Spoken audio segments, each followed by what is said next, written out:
नमस्कार साथियों की फैक्ट में आप सभी का स्वागत है। उम्मीद करता हूं कि आप सभी लोग बेहतर होंगे। सभी सनातनी और राष्ट्रवादी भाई बहनों से अपील रहेगी कि चैनल को सब्सक्राइब करिएगा, वीडियो को लाइक करिएगा और अधिक से अधिक लोगों तक शेयर कर दीजिएगा। सभी को सुप्रभात। दोस्तों, हम लोग आज एक बहुत ही महत्वपूर्ण और जरूरी मुद्दे पे चर्चा करने जा रहे हैं।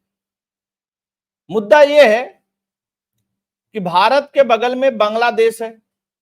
बांग्लादेश में किस तरीके से सत्ता परिवर्तन हुआ, सत्ता परिवर्तन के बीच में बांग्लादेश की जो उस समय की प्रधानमंत्री थी शेख हसीना, उनको भारत सकुशल वापस ले आया अपने देश में और रखे हुए भी है। यह बात बांग्लादेश के कट्टरपंथियों को भी नहीं जम रही है, लेकिन बांग्लादेश में जिस तरीके से अमेरिका ने सत्ता परिवर्तन कराया, अमेरिका को भी यह बात अच्छी नहीं लग रही है।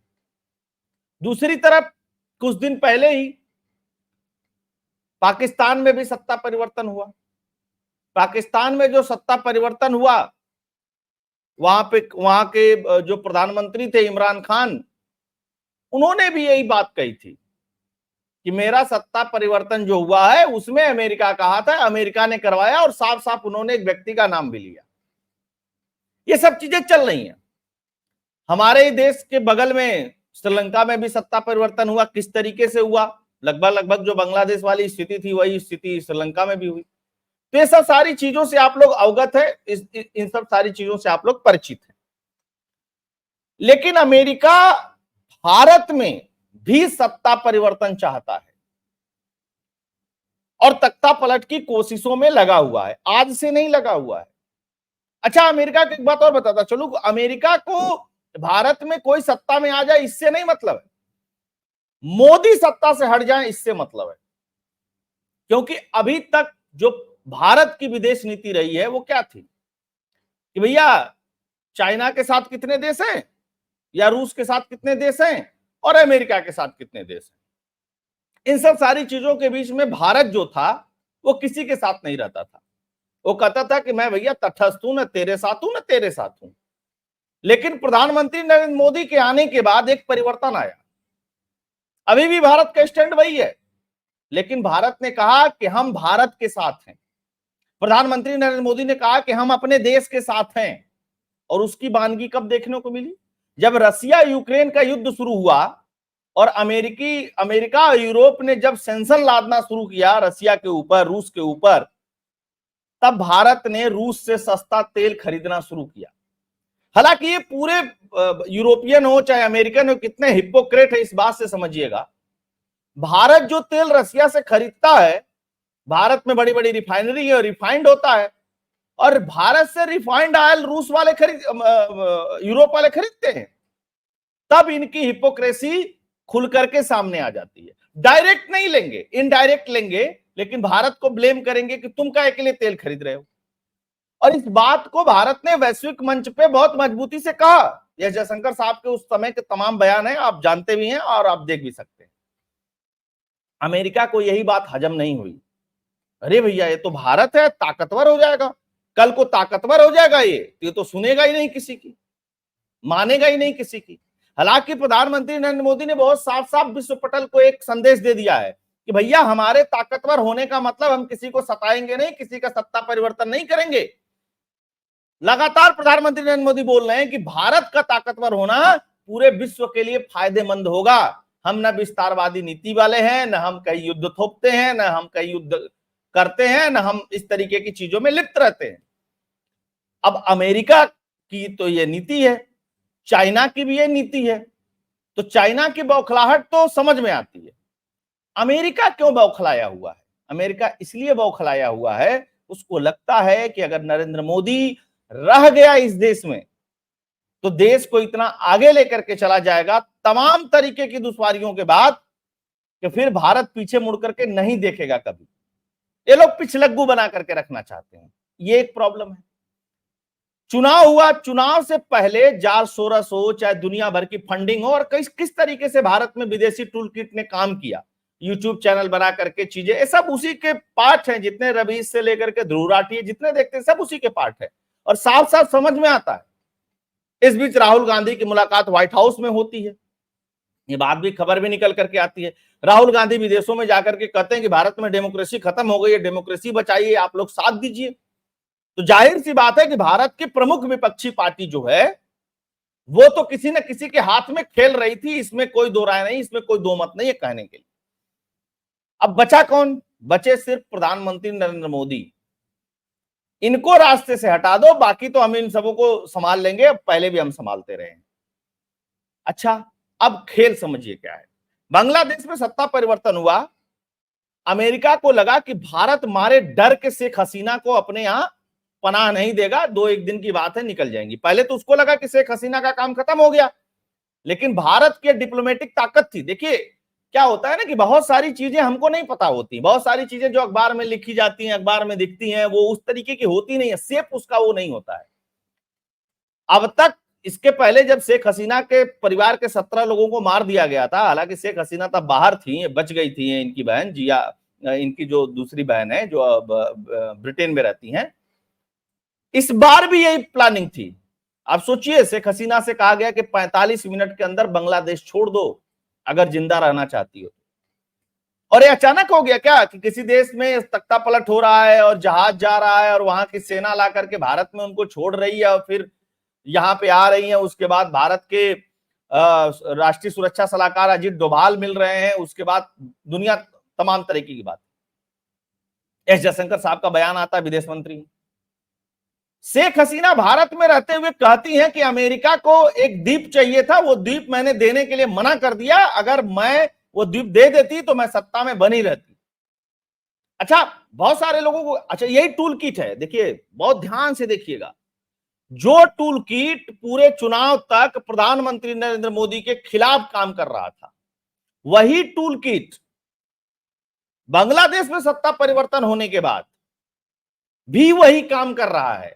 ध्रुव राठी ने वीडियो बनाया, कहा बांग्लादेश के हिंदुओं पे कोई आक्रमण नहीं हो रहा, सब कुछ बहुत बढ़िया, सब प्रोटेस्ट कर रहे हैं। ओवैसी क्या कहता है? ओवैसी कहता है कि शेख हसीना को नहीं, बांग्लादेश के लोगों का साथ देना चाहिए। ओवैसी कब कहता है, इस बात पे आऊंगा, पॉइंट बहुत मजेदार है। और अमेरिका की इस क्रियाकलाप का खुलासा मैंने नहीं किया है, रूस की एजेंसी ने किया है और उन्होंने कैटेगोरिकली लिखा है। ये होगा कैसे? टूल किट की अपनी एक सीमा थी, अपनी एक लिमिट थी, 240 तक प्रधानमंत्री नरेंद्र मोदी पहुंच गए, इस देश की जनता ने उनको पहुंचा दिया, एनडीए को बहुमत दे दिया। टूल किट, अब इससे आगे टूल किट की औकात नहीं है, यही औकात थी। जितने अभीस रवीश जितने हैं, इनकी औकात बस यहीं तक थी, इससे आगे की औकात नहीं है। ये अमेरिका को भी बहुत अच्छी तरीके से पता चल गया। अब चूंकि अल्पमत की सरकार है, तो अल्पमत की सरकार में सबसे आसान टारगेट क्या है कि किसी न किसी मुद्दे पर फंसाया जाए और फंसा करके जो अलायंस पार्टनर है उनसे कहा जाए कि अविश्वास प्रस्ताव लाओ और सरकार गिरा दो। उस कंडीशन में भी अमेरिका सफल हो जाएगा, उसके लिए भी प्रयास कर रहा है अमेरिका।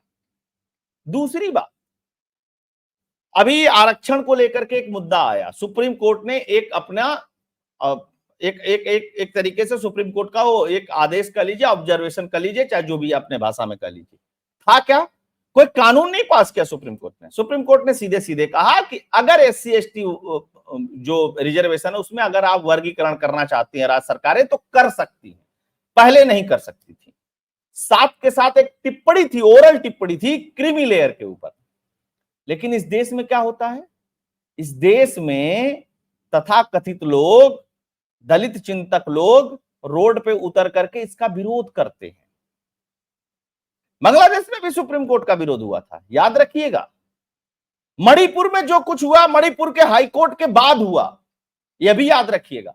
और पाकिस्तान में जो कुछ हुआ वो पाकिस्तान के सुप्रीम कोर्ट के आदेश के बाद हुआ, पहले हाई कोर्ट का आदेश, फिर सुप्रीम कोर्ट का आदेश। ये सब कड़ी भी देखते रहिएगा साथ के साथ।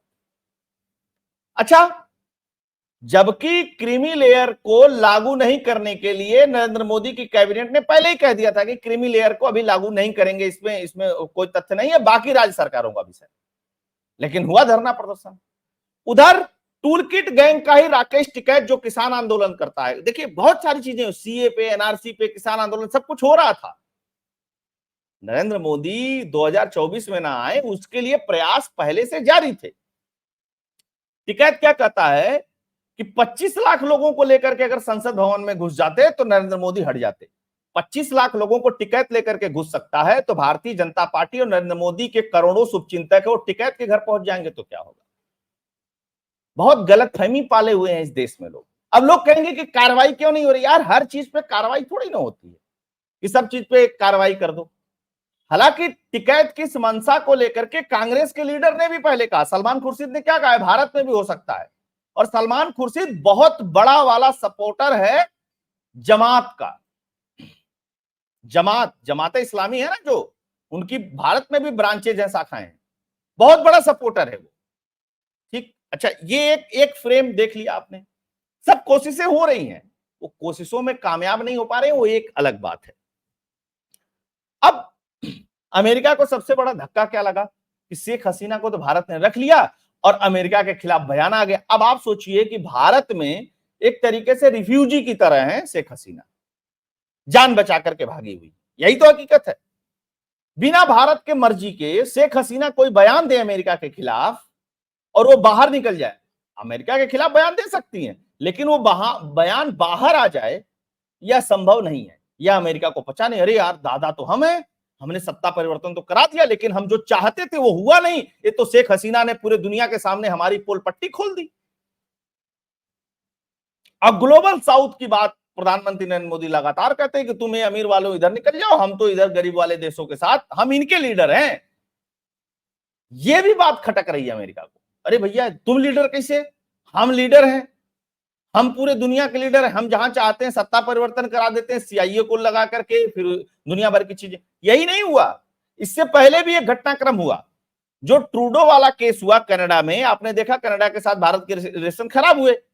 उसके बाद जो सेपरेटिस्ट थे, खालिस्तानी सेपरेटिस्ट थे, अलगाववादी थे, उनको अपने देश का नागरिक बना करके किस तरीके से भारत के ऊपर मिथ्या आरोप लगाया निखिल के थ्रू कि भैया ये करना चाहते थे, ये पन्नू को मारना चाहते थे। ये सब क्या है, ये कॉन्स्पिरेसी है, ये थ्योरी है। और इसको लेकर के भी भारत के टूल किट, रवीश ने वीडियो बनाया, ध्रुव राठी ने भी, सबने वीडियो बनाया, अरे भारत को ऐसा नहीं करना चाहिए, भारत को ऐसा नहीं करना चाहिए। सारी कड़ियों को जोड़िएगा। अब मैं आता हूं मेन मुद्दे पे, जो स्पुतनिक ने कहा है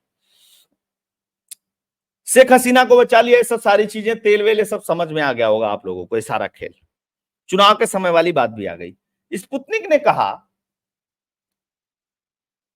कि जो अमेरिका की काउंसलेट जनरल है हैदराबाद में बैठती हैं, कौन, अमेरिका की काउंसलेट जनरल हैदराबाद में बैठती हैं, उनका नाम है जेनिफर लार्सन।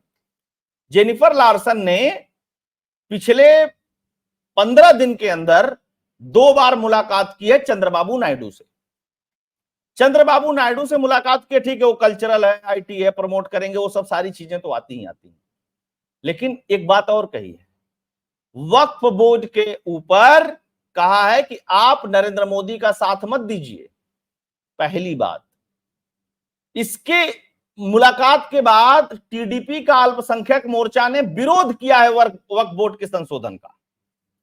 ठीक, वक्फ बोर्ड का जो संशोधन आया उसको ज्वाइंट पार्लियामेंट्री कमेटी के पास भेज दिया गया, इस बात को भी समझते रहिएगा।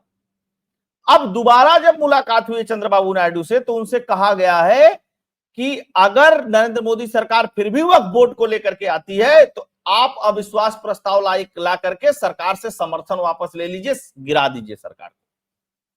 अच्छा, चंद्रबाबू नायडू तो मुख्यमंत्री हैं, रेवंत रेड्डी मुख्यमंत्री हैं, उड़ीसा में भाजपा की सरकार है, वो भी मुख्यमंत्री हैं। इन 3 मुख्यमंत्रियों से मुलाकात तो समझ में आती है। असदुद्दीन ओवैसी तो सिंगल पार्टी का सिंगल सांसद वाला व्यक्ति है, उससे मुलाकात क्यों की गई? जैसे ही असदुद्दीन ओवैसी से काउंसलेट मुलाकात करती हैं, थोड़ी सी आप तस्वीरें भी देखते जाइए तो और बातें क्लियर होंगी। ये है जेनिफर लार्सन। अभी बताऊंगा, इसमें एक चर्च भी शामिल है। ये मुलाकात हो गई इनसे, चंद्रबाबू नायडू से। 2 मुलाकातों की 2 अलग अलग तस्वीरें थी, फिर से देख लीजिए।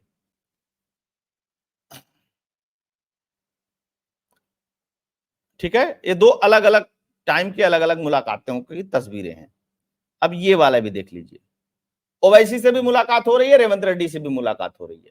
अच्छा, रेवंत रेड्डी से मुलाकात हुई, मुख्यमंत्री हैं, समझ में आता है, चलिए ये मुलाकातें होती रहती हैं, कोई ऐसा नहीं कि अप्रत्याशित है। ये ओवैसी से मुलाकात क्यों होती है? जैसे ही ओवैसी से मुलाकात होती है तो ओवैसी का एक भाषण याद रखिएगा बांग्लादेश के ऊपर।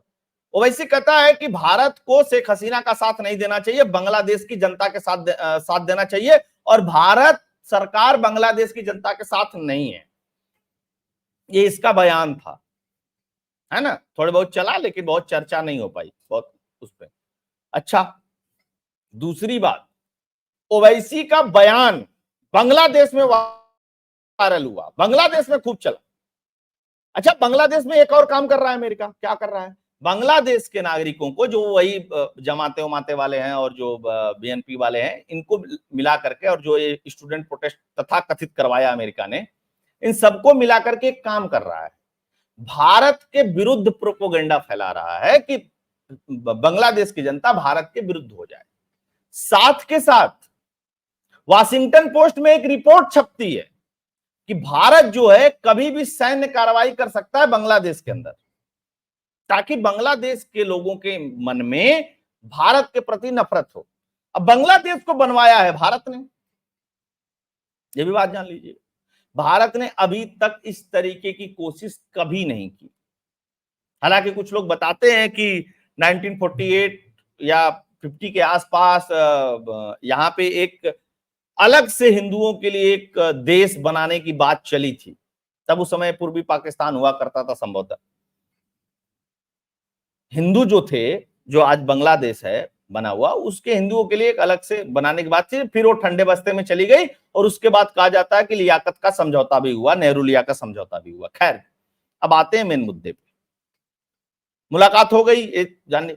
अब आप याद रखिएगा कि प्रधानमंत्री नरेंद्र मोदी चुनाव जीतने के बाद सबसे पहले अमेरिकी दौरा करते हैं। हालांकि अब वो इस समय यूक्रेन के दौरे पे, जब आप वीडियो देख रहे हैं, लेकिन जो गारसेटी है भारत के अंदर अमेरिका का राजदूत, वो कहता है कि भारत की रणनीति स्वायत्ता है, वो पसंद है, सारी चीजें मैं उसका आदर करता हूं, लेकिन युद्ध के दौरान स्वायत्ता के लिए कोई जगह नहीं होती। संकट के घड़ी में हमें एक दूसरे को समझने की जरूरत है। भारत को अमेरिका को समझने की कोई जरूरत नहीं है। तुम लोग दोगले हो, दोगले ही रहोगे। आज तक तुमने किसी का साथ नहीं दिया है अपने स्वार्थ के अलावा, यूक्रेन का भी नहीं दिया। पूरा यूक्रेन खंडहर हो गया, मिसाइल ले लो, बम ले लो, गोला ले लो, जहाज ले लो, सब कुछ किया। यूक्रेन पूरा सुंदर देश 4 करोड़ का एकदम खंडहर बन गया। हासिल कुछ नहीं हुआ तुमको, और तुमने उसको खंडहर बनवाया सिर्फ इसलिए कि रूस कमजोर हो जाए। और इधर क्या हुआ, चीन, चूंकि दोनों वामपंथी देश है, तो रूस और चीन उधर अपना गलबैया खेल लिए, और भारत के साथ बढ़िया रिलेशन है, भारत तेल खरीदने लगा। अमेरिका को लगा कि रूस को हम कमजोर करना चाहते थे, रूस तो कमजोर हुआ नहीं, क्योंकि भारत ने तो तेल खरीद लिया, और रूस के पास बेचने के लिए है क्या? सबसे ज्यादा तेल है। उधर ईरान भी रसिया के साथ खड़ा है, और गाहे बाहें चीन भी खड़ा है। तो चीन की तो दोस्ती दूसरे टाइप की होती है, और रसिया को भी पता है, और लगातार पुतिन नरेंद्र मोदी की तारीफ करते रहते हैं। समझ गए? इससे और चिढ़ गया अमेरिका, अरे बाप रे बाप, ये कैसे सब हो रहा है। अब देखिए और क्या हो रहा है, इसके बारे में भी बात करते हैं। ये भी देखिए, रसिया ने भारत को लेकर के किया खुलासा, शेख हसीना इमरान के बाद अब पीएम मोदी के लिए अमेरिका का खतरनाक प्लान। ठीक, एक चीज और प्रपोज्ड है, नीतीश कुमार के साथ भी इनकी मुलाकात प्रपोज्ड है, ये भी जान लीजिएगा आप, है ना। अब वक्फ बोर्ड के जरिए खेल करना, क्योंकि अमेरिका को पता है कि वक्फ बोर्ड के, चूंकि मुस्लिम वोट बैंक टीडीपी के पास है, मुस्लिम वोट बैंक थोड़ा बहुत नीतीश के पास भी है, तो इनको उसके नाम पे भड़का करके समर्थन वापस लिया जा सकता है। समझिएगा इसको, ये खेल होता है। इसीलिए कहते हैं ना कि पॉलिटिक्स में जो चीज दिखती है वो होती नहीं है। इसके अलावा इस सवाल तो इस पे खड़े ही हो रहे हैं। एक चीज मैं महत्वपूर्ण दिखाना चाहता हूं आप लोगों को। ठीक है, रूस की इंटेलिजेंस एजेंसी ने सब सारी चीजें कर दी और सारी बातें बता दी, वो मैंने आप लोगों को इसके बारे में बता भी दिया। अब हुआ क्या, 14 अगस्त को प्रकाशित स्पुतनिक इंडिया की एक रिपोर्ट के अनुसार भारतीय खुफिया अधिकारियों ने जेनिफर लार्सन और भारत के विपक्षी नेताओं के बीच बैठक को हरी झंडी दे दी। ऐसा नहीं कि भारत को पता नहीं है, भारत को सब पता है, भारत की खुफिया एजेंसियों को पता है, लेकिन ये खबर क्यों अमेरिकी एजेंसी, रूसी एजेंसी के माध्यम से आई, इस बात को भी समझिए, देश के लोग जाने इसको।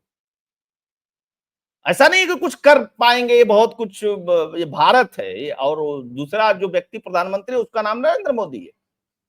इतना आसान नहीं है। डोभाल साहब बैठे हुए हैं, जयशंकर साहब बैठे हुए हैं, तो बहुत घबराने वाली स्थिति नहीं है, लेकिन कोशिश, तमाम कोशिशों के बाद ये भी कोशिश की जा रही है। खैर, अब देखिए एक चर्च है आंध्र प्रदेश में, बैप्टिस्ट चर्च। ये बैप्टिस्ट चर्च जो है वो पूरे दुनिया में कन्वर्जन के लिए जाना जाता है। बैप्टिस्ट चर्च जो है वह दबाव बना रहा है किसके ऊपर? चंद्रबाबू नायडू के ऊपर। और आपको पता ही है वहां पे कितनी मात्रा में क्रिश्चियन है। ये दबाव जो है, हालांकि जो टीडीपी के साथ दूसरी पार्टी है, वो एक्टर है, उनका नाम नहीं याद आ रहा है, उनके साथ भी मुलाकात की है इन्होंने। बैप्टिस्ट चर्च के थ्रू ये दबाव बनाया जा रहा है चंद्रबाबू नायडू के ऊपर, नहीं नहीं नहीं, अब नरेंद्र मोदी से समर्थन वापस ले लो। आप एक बात ध्यान रखिएगा इस सब चीजों के बीच में, बांग्लादेश में हिंदुओं के ऊपर जो आक्रमण हुआ उस पे अमेरिका ने कुछ नहीं बोला, एक लाइन नहीं बोला। और यही अमेरिका कहता क्या है? मानवाधिकार तो अल्पसंख्यक तो फलाना।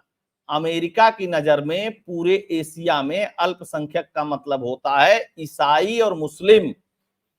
बांग्लादेश में रह रहे हिंदू अल्पसंख्यक नहीं है उसके लिए, और उनपे जो हमले हो रहे हैं उस पर कुछ नहीं बोला। अच्छा, भारत में बैठे हुए जो टूल किट है, जितने भी टूल किटों को याद रखिएगा, इनके बहुत फॉलोअर हैं। अरे बताते हैं क्या विश्लेषण करते हैं लोग, और हम लोग जो सच बात बताते हैं तो हम लोगों के बहुत थोड़े फॉलोअर हैं, क्योंकि उसमें मिर्च मसाला नहीं होता ना, मिर्च मसाला कम लगाते हैं हम लोग, फैक्ट बताते हैं। खैर, इन्होंने भी भारत में कहना वही बात शुरू किया जो बांग्लादेश के लिए सुटेबल है, जो अमेरिका के लिए सुटेबल है। ठीक। अच्छा, जो यहां का नया प्रधानमंत्री चुना क्या गया है, सिलेक्टेड किया गया है, मोहम्मद यूनिस जो है वो अमेरिकी CIA का पिट्ठू है, और खासकर ओबामा का वो चेला है एक तरीके से। उसको चुन लिया इन्होंने। उसने माफी मांगी है कि हम हिंदुओं की रक्षा करने में असमर्थ रहे, उनके साथ हुआ। क्यों किया? क्योंकि भारत ने राजनीतिक तौर पे, राजनयिक तौर पे इतना दबाव बना करके रखा हुआ है ना इनके ऊपर, इनकी कचूमर निकली पड़ी है। और भारत अगर कुछ करेगा ना तो अमेरिका नहीं बचा पाएगा। 1971 में भी अमेरिका आ रहा था, नहीं बचा पाया ना। पड़ोस में हो, सारी चीजें रेडी हैं, और युद्ध ऐसे नहीं होता है या कोई सैन्य कार्रवाई होती है कि तुरंत 5 मिनट में हो जाए। 6 महीने का समय तब भी लगा था। यह बात बहुत अच्छे से बांग्लादेश को पता है। दूसरी बात, चारों तरफ से घिरे हुए हो, एक एक दाने के लिए मोहताज हो जाओगे। अब पूरे दुनिया में किसी देश की ताकत नहीं है कि पहुंचा दे अगर भारत न चाहे तो। यह बात भी बांग्लादेश को बहुत अच्छी तरीके से पता है। तो मोहम्मद यूनिस ने फोन करके प्रधानमंत्री नरेंद्र मोदी से कहा कि हम माफी मांगते हैं, लेकिन हम उनकी सुरक्षा करेंगे, हम हिंदुओं की सुरक्षा करेंगे, क्योंकि उनको पता है कि भैया जो खेल चल रहा है और जो भारत शांत है, वो शांति मतलब वो खामोशी वाली शांति है, बस जो युद्ध या जो तूफान आने के पहले वाली है। अच्छा, वक्फ बोर्ड को ला करके और ये सब सारी चीजें तो हो गई। अब आपको एक बात और बताता हूं, वीडियो लंबी हो रही है लेकिन फिर भी बहुत जरूरी है। बांग्लादेश में हो गया, सब कुछ हो गया, वहां पे अमेरिका ने कुछ नहीं बोला, इनकी दादागिरी है, हिंदुओं के ऊपर ये नहीं बोलेंगे। लेकिन मजे की बात क्या है, राहुल गांधी भी नहीं बोला। और राहुल गांधी का नाम आया बांग्लादेश के तख्ता पलट में कि राहुल गांधी ने एज ए विपक्ष के नेता के तौर पे खालिदा जिया के बेटे के साथ ब्रिटेन में मुलाकात की। यह बांग्लादेश के एक बड़े पत्रकार ने बताया। उस पर भी कोई जवाब नहीं आया कांग्रेस पार्टी का और राहुल गांधी का। आप समझ रहे हैं ना, बहुत इनोसेंट नेता है, क्या बोलते हैं, क्या पूछते हैं। किसी देश को अस्थिर करने के लिए ऐसे ही तो लोग चाहिए, जाति पे लड़ाओ, इस पे लड़ाओ, उस पे लड़ाओ, इस पे करो, उस पे करो, ये गलत करो, वो गलत करो। इसलिए सावधान रहने की जरूरत है ना। तो ये खबर थी, हालांकि अमेरिका कभी सफल नहीं हो पाएगा, मुझे आज जितनी कोशिश कर ले। होप आप लोगों को ये विश्लेषण, एक खबर अच्छी लगी होगी। तो वीडियो को लाइक कर दीजिएगा, अधिक से अधिक लोगों तक शेयर कर दीजिएगा, चैनल को सब्सक्राइब करिएगा। कंट्रीब्यूट भी करते रहिएगा। फोन पे पेटीएम का नंबर स्क्रीन पे दिया हुआ, आप इसके थ्रू कंट्रीब्यूट कर सकते हैं। आप सभी लोग जुड़े, बहुत बहुत धन्यवाद। जय हिंद, जय भारत, जय श्री राम।